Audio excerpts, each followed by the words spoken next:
Welcome to Rockets Wireside Chat, presented by AT&T. In this episode, we chat with Rockets legend Robert Horry, and it starts right now.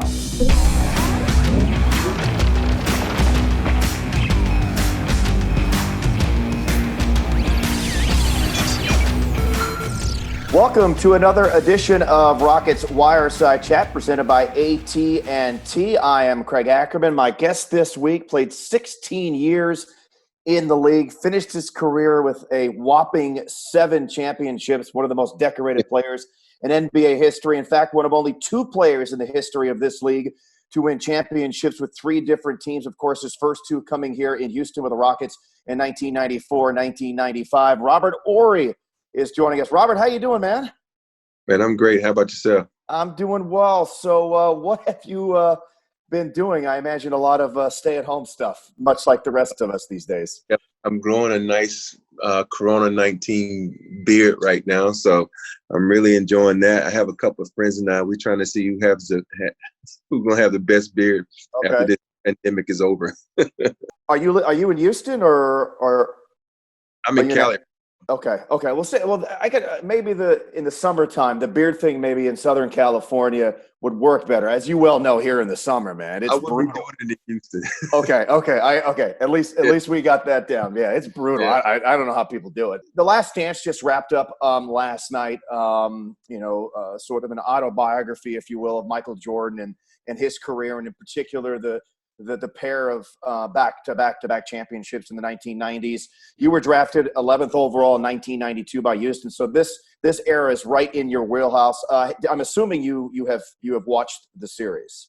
Yes, I have. Your thoughts?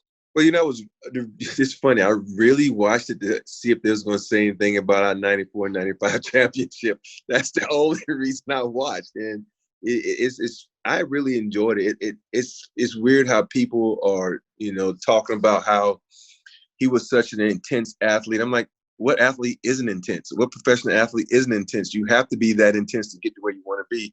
There's not an athlete out there that doesn't find little small things to motivate me. I think about the 95 series, and they're rating Horace Grant ahead of me, and I said, "Oh, you think Horace Grant is better than me?" We all find things that motivate you. It might be the silliest thing, it might be things we made up, but I just laugh how people are like, "Oh, he's going to use this to motivate." Every athlete does that. Well, I thought it was fantastic, but I had a similar feeling.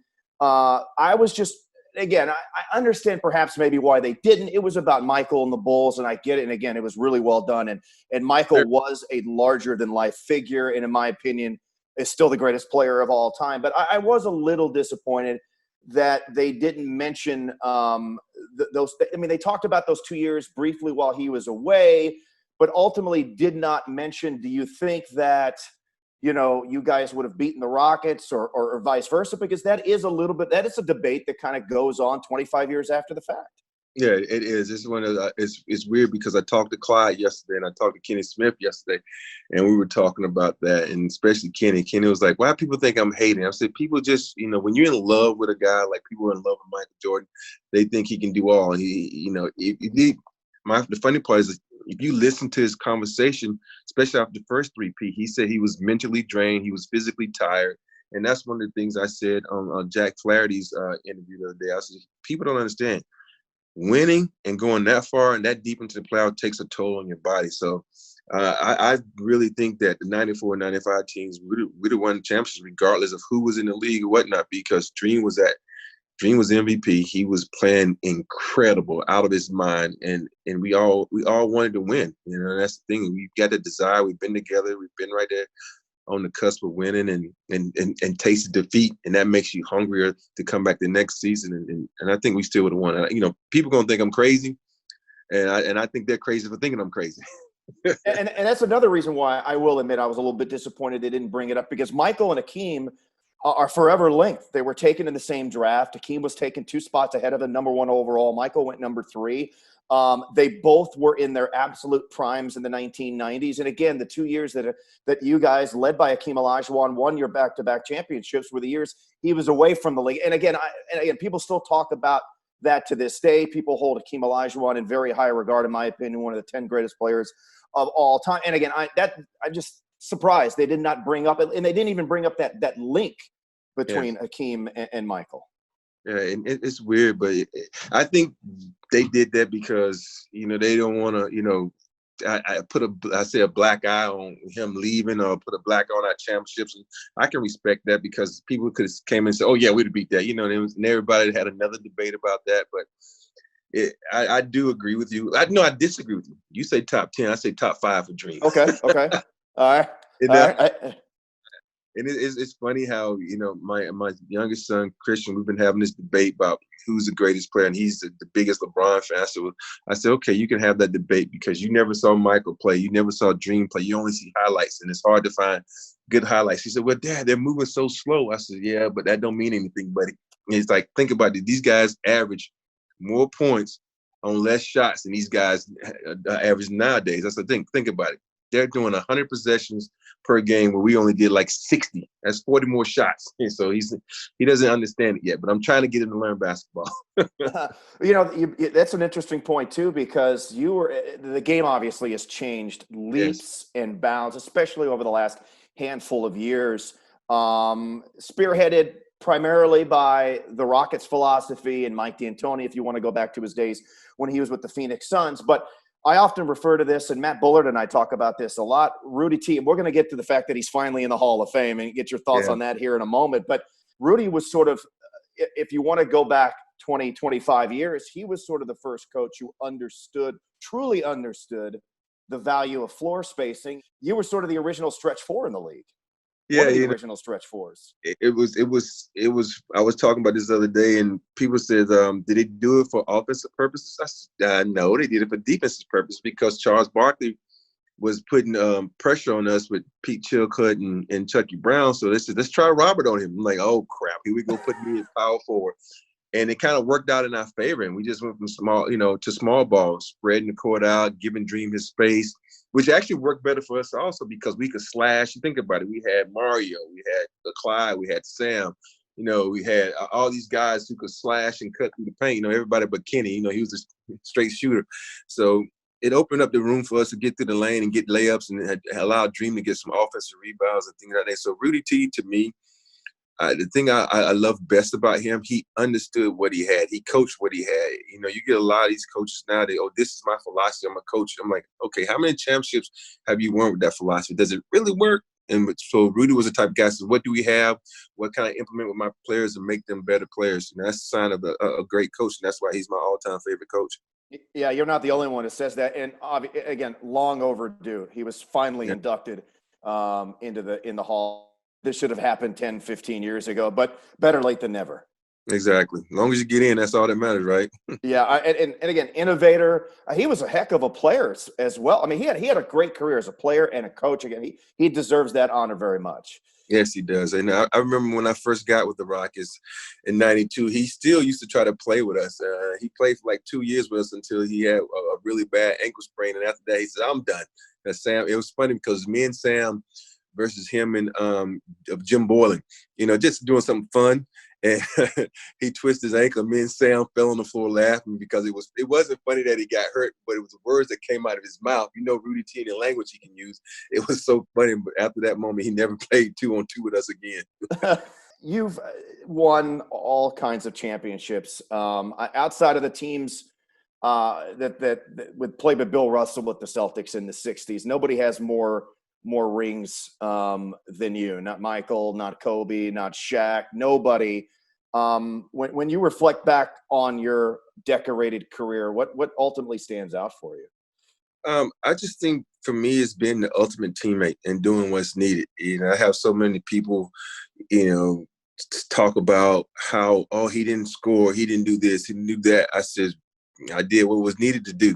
I said, when you're looking around for someone to knock down a shot at the end of the game to win it, who did they go to? Went to Big Shot Bob. Exactly. And I would wish that people would understand how hard it is. Later on, it was easy in my first 4 years. I don't mean easy, but when you start the game out there, you got certain type of minutes, what you can do. But when you're coming off the bench and you only got so many shots you can get up, and you have to knock those down, it's a little bit more taxing on you. I know that's one of the things that Steve Kerr talked about in The Last Dance, how when you're coming off the bench and you're only going to get like 3 or 4 shots when you're playing with some guys who need an abundance of shots to get their game off, you got to make sure yours count. And sometimes if you got a guy that is equal as your talent or right there and a different type of player, you got to make it count. If you don't, you hear that you coming out. So it was difficult for me to, come off the bench. But when I was with Houston, the game was easy. I was flowing. I was averaging 15 points a game. So, but I just didn't really enjoy my time in Houston as an offensive player because Rudy allowed me to be me. And again, you were known as continued to be known as one of the great clutch players in the history of the sport. Do you have a favorite big shot that you've hit a ton of them? You hit a ton of them in your career. Do you have a favorite? I actually have a favorite, but nobody even knows about it. Okay. It happened. People know me for what happened in San Antonio. People know me what happened in LA. But it's a shot that I made. It has personal meaning to me. We were playing Seattle in Game 7, and I hit a jumper on the right wing. Might be on the left wing in my first year. I hit a jumper.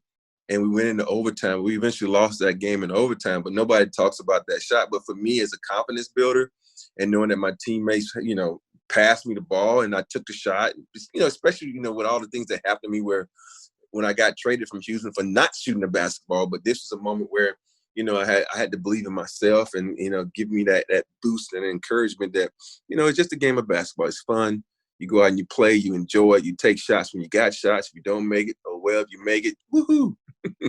Speaking of trades, you were part of the trade that wasn't along with Matt Bullard to Detroit for Sean Elliott. It ended up being rescinded because Sean failed his physical. I think you've described that as a pretty important turning point for you personally in your career. Yes, other than Matt and I think Matt and I left the car at the airport running. when we got a chance to get on the plane and come back to Houston. Yeah, for me, it was an eye opener because I was trying to be such a good teammate, meaning passing the ball, the oldest, passing the ball, the dream, passing the ball to my teammates, that I didn't do what was best for the team, was take open shots. And I was kind of skittish on taking shots. And so at the moment, after that trade, I says, you trade me for not shooting. I said, well, the next thing you can do is trade me for shooting too much. So I came out, and I was shooting the lights out too. I remember one game, Rudy had to come to me and said, we know we traded you for not shooting the ball, but, you can cut back a little bit, man. You're shooting the ball too much, I said, all right. Man. There's a fine line there, right?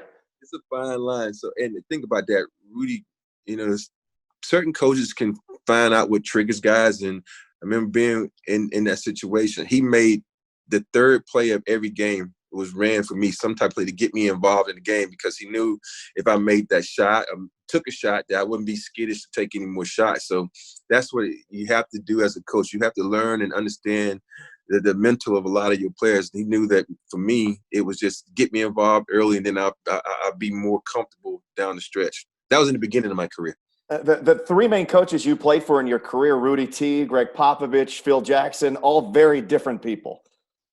All different people. You got Rudy T, who's more laid back. You got the Zen master and Phil, who's always trying to tap your mental.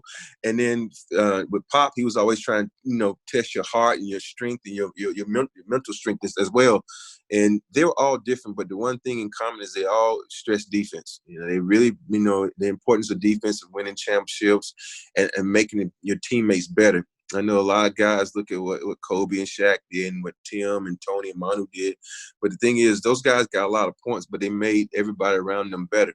You were part of a Lakers dynasty that won 3 straight titles. You were part of the Spurs dynasty in the 2000s that ran off a handful of championships.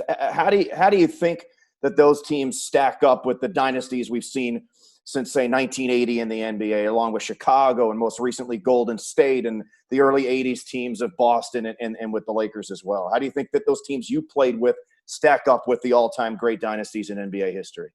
Yeah, I think they stack up very well. And it's really weird because each team I won a championship was like a progression to what the league is now.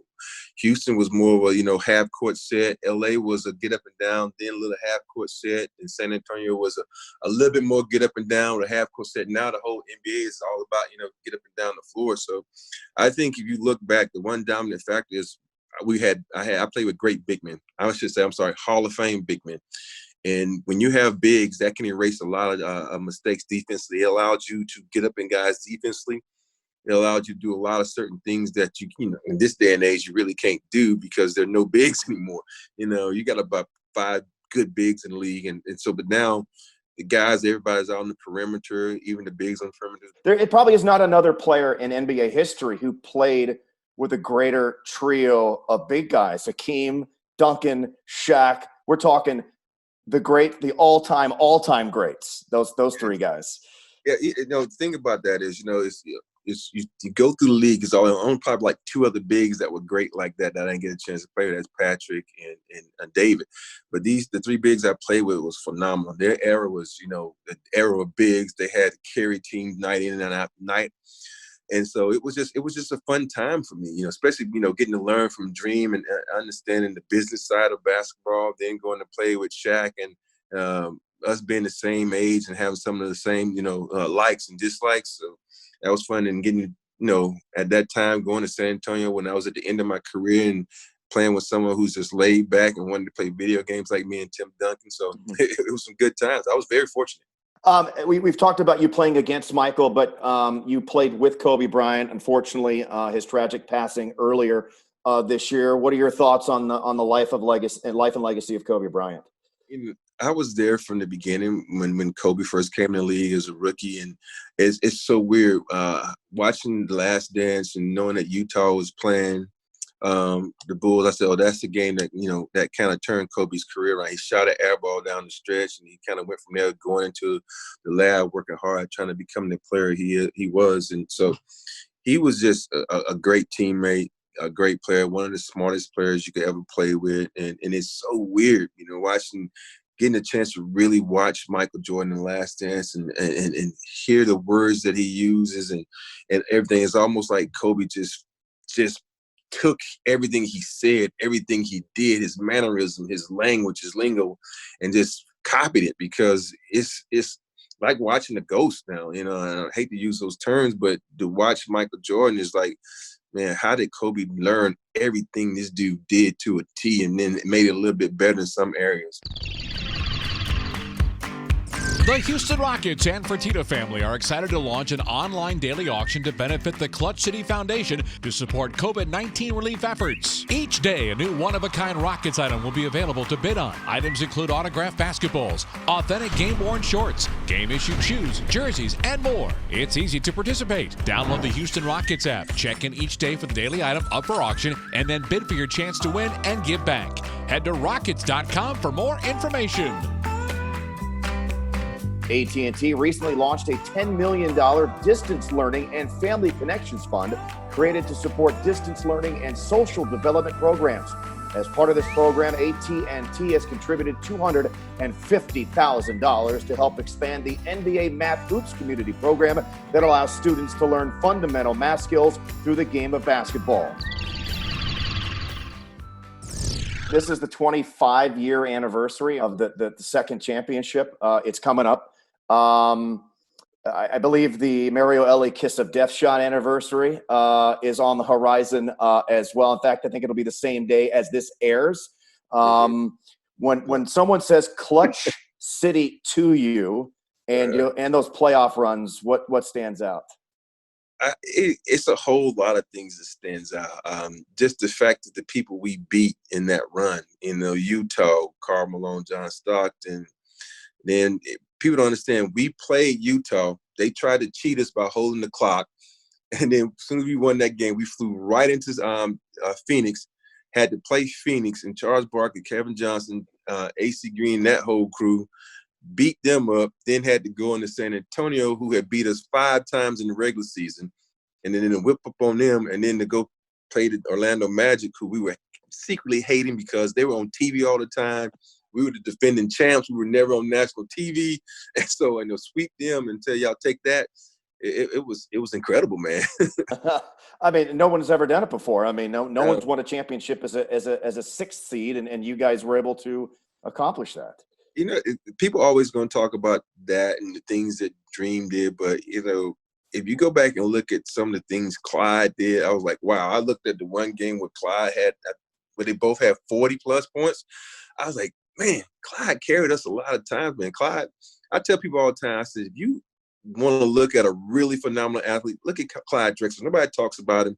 The only time you get talked about now is, oh, Jordan ate him up. I said, yeah, but you never show the points he had against Jordan. Of course, if I show you the highlights of me, I'm going to look like I killed you because I don't show any highlights of you. And so it was just one of those things that people don't talk about much, but he's probably one of the top 5 all-time best guards to play this game. And they play with him and have him on that run and help him win his first championship. That was incredible. Yeah, he was a tremendous, tremendous player. And I agree with you. I don't think he gets enough credit for how good he was. Again, overshadowed by Michael Jordan in that era, but Clyde was not too far behind. He was a great, great player. And again, coming back to Houston to win that championship, the second of the back-to-back titles, had to be really, really special for him. You were on I think it just aired, weren't you? You were on a reunion show. Clyde was interviewed as well. Was it an NBA Inside Stuff reunion show? Yes. Okay. Yeah. I did not happen to catch it, but I guess you guys just sort of reminisced about the 90s. It was fun to reminisce about the 90s. And I think about the 90s and how the East was, the dominant conference. And, we never going to see that again. But Still waiting. Yeah, and I think that's why Clyde doesn't get a lot of credit for, because the East was so great. You think about Reggie Miller, Michael Jordan, Joe Dumars, and all those great guards that were in the East. So they were winning championships. So everybody kind of forgot about the West. But it was really good to just talk about the 90s and just talk about who was good, who was great, the funny things, the trash talkers, because there's no trash talkers in the game today. They talk trash on Twitter. That is no fun. You got be mad. Say it in my face. Don't go on a computer or a smartphone and talk trash. Say it in my face so we can discuss it as men, nose to nose. We're all hopeful that the NBA will resume its season. More than likely, if and when it does, it will be without fans. As a former player, have you given it much thought what it would be like to play a real game without people in the stands? Yeah, it's weird. I would think you might well go shirts and skins then. That's what it's going to feel like, because you need that adrenaline from fans sometimes to get you over that hump. I think about all the times we were down in games. I remember one game where everybody was, I think it was, I can't remember who we were playing, but everybody left. And then Vernon hits a crazy 3, banks it, and we tied up, and then we eventually win the game. But half the arena was gone because we were down by like 8 points with like a minute to go.